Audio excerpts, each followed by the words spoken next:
पत्नी को बाजार भेजकर पति ने मैं अपनी पत्नी को 4 घंटे के लिए बाजार में खरीदारी के लिए भेजा और प्रेमिका को घर ले आया और मस्ती करने लगा।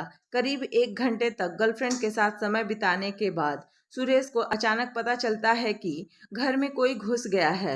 लगता है उसकी पत्नी घर लौट आई है, इसलिए उसने जल्दी से अपनी प्रेमिका को छुपा पाने की कोशिश की, लेकिन उसे छुपाने की जगह नहीं मिली। अंत में प्रेमिका को बाथरूम में छिपा दिया। फिर सुरेश बिस्तर पर सोने का नाटक करने लगता है। तभी उसकी पत्नी ने कमरे में प्रवेश किया तो देखा कि उसका पति सो रहा है, इसलिए अपने पत्नी को चादर से ढक देती है और फिर बाथरूम में कपड़े बदलने के लिए जाती है। फिर उसका पति सुरेश कहता है, रूही तुम कब आई? इतनी जल्दी तुम्हारी शॉपिंग खत्म हो गई?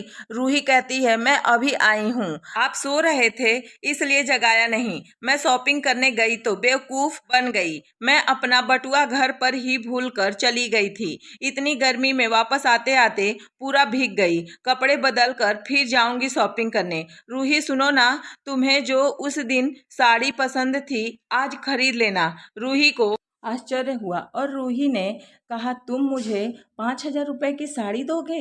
यह तो मैं सोच भी नहीं सकती। सुरेश कहता है, हाँ जाते समय रुपए ले लेना। यह कहकर फिर से रूही बाथरूम में जा रही थी। बाथरूम का दरवाज़ा खोलने ही सुरेश उसे फिर से बुलाता है और कहता है, रूही तुम्हारी माँ ने तुम्हें फ़ोन किया था। रूही फिर सुरेश के पास जाती है और अपनी माँ से बात करती है। फिर फ़ोन रखते हुए सुरेश रूही से कहती है, सुनो सुरेश, माँ ने मुझे अभी बुलाया है, उनको मुझे कुछ बताना है और जल्दी जाने को कहा, तुम सो जाओ। रूही के जाने के बाद सुरेश कमरे से निकल जाता है और कहता है, मैं आज बच गया।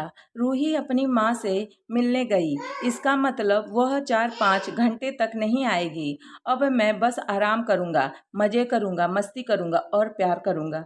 सुनीता बाहर आ जाओ। रूही चली गई है। सुनीता सुरेश के साथ और घनिष्ठ हो जाती है। रूही लिफ्ट में उसको याद आता है कि उसका पति सुरेश उसको साड़ी खरीदने के लिए 5,000 रुपये देना चाहता था। फिर वह वापस कमरे में चली आती है और रूही कमरे में जाते ही सुरेश और सुनीता को आपत्तिजनक स्थिति में देख हैरान रह जाती है और रूही के सर पर मानो आसमान गिर पड़ा हो। रूही को देखकर सुरेश को भी शर्मिंदगी महसूस होती है। मैं अपनी लापरवाही के कारण रूही के नज़रों में अपराधी बन गया।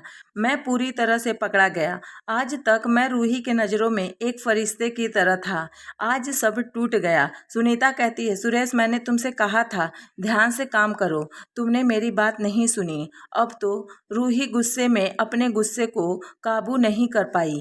रूही सुरेश की प्रेमिका को मार मार कर हाथ पैर तोड़ डाला, फिर घर से बाहर निकाल दिया।